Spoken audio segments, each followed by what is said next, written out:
All right, today we're going to take a whirlwind tour through the incredibly rich and layered history of the Philippines. We'll go from ancient maritime kingdoms all the way to the modern republic and really try to unpack the forces that shaped this unique nation. First things first, to get the Philippines, you have to get its geography. We're talking about an archipelago of over 7,000 islands. That's not just a fun fact, it's absolutely central to the story. It created this amazing diversity, but it also made the idea of a single unified country a really long and complicated journey. If you zoom out and look at the big picture of Philippine history, a pattern really starts to pop out. It's a story that comes in waves. First, you have these waves of trade that connected the islands to the rest of Asia. Then came powerful waves of colonial rule that changed everything. And finally, waves of revolution that forged its modern identity. So that leads us right to the big question for today. How did all of these powerful forces, the geography, the trade, the centuries of colonialism, the fight for freedom, how did they all come together to create the Filipino nation we see today? Okay, so let's start at the beginning. And way before the name Philippines even existed. We're heading into an era of independent and surprisingly sophisticated maritime states. So what you're looking at here, this isn't one country, not even close. It's a whole network of independent communities or polities. You had kingdoms like Tondo and Butuan, the Rajahanate of Cebu, and really powerful sultanates in the south like Sulu and Maguindano. These were bustling maritime societies with trade links stretching all across Asia.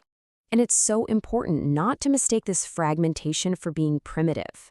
Not at all.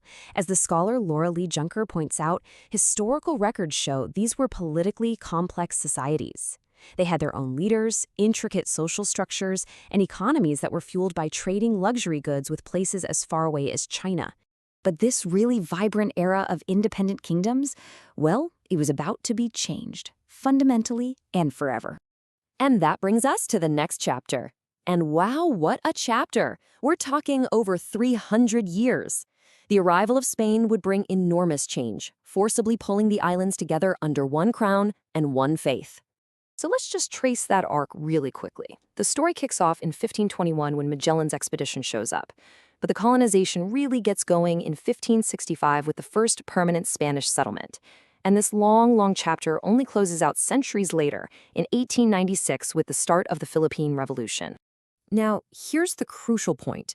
For all the brutalities of colonialism, this period is the first time that most of these thousands of islands were brought together under a single political roof. The very concept of the Philippines as one thing, it was really born here. And the legacies from this era are just immense. Spain introduced Catholicism, which is still the dominant religion today. It brought Western-style laws, the Gregorian calendar. But here's the great irony. By unifying the islands, Spain accidentally planted the seeds of a shared Filipino identity that would, in the end, rise up and demand its independence. Just as that revolution was really getting going, the Spanish-American War introduced a massive plot twist. Spain's old empire was collapsing, and a new global power was on the rise in the Pacific. And this ushers in the American period. It was a totally different kind of colonialism, way shorter, much more intense, and it was all about transforming the society through an idea they called benevolent assimilation. Just look at the contrast in time. You have 333 years under Spain, and then just 48 years under America. But the impact of that pretty short period, it was incredibly transformative. It reshaped Filipino society right from the ground up. The Americans really focused on what we'd call soft power. They set up a massive public education system, they made English an official language, and a new way to get ahead in life. They introduced democratic ideals, and this is a big one, they created new paths for social mobility that just didn't really exist under the Spanish. So the promise of independence finally became a reality in the middle of the 20th century. But the path to a stable republic, it was going to be a turbulent one, marked by war, dictatorship, and, once again, revolution. This period was an absolute whirlwind. It starts with a brutal Japanese occupation during World War II. Then, in 1946, independence is officially granted. But the new republic faced huge challenges, which led to Ferdinand Marcos declaring martial law in 1972, and that all culminated in the historic, peaceful People Power Revolution that removed him from power in 1986.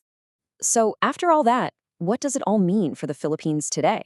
Well, Every single one of these historical layers, the pre-colonial, the Spanish, the American, the post-independent struggles, they've all left their mark on the modern nation. And this right here illustrates one of the key modern challenges. You've got this sharp divide between the center and the periphery. The urban centers, especially Metro Manila, which produces something like 40% of the country's entire GDP, have a much, much higher standard of living than the huge rural areas. It's a kind of structural inequality that has really deep historical roots. Which leaves us with one final thought to chew on. The Philippines was forged by these massive, successive waves of outside influence and internal struggle. The big question now is, drawing on this incredibly complex and layered past, how will this nation of thousands of islands continue to shape its own unique identity and find its way in the world?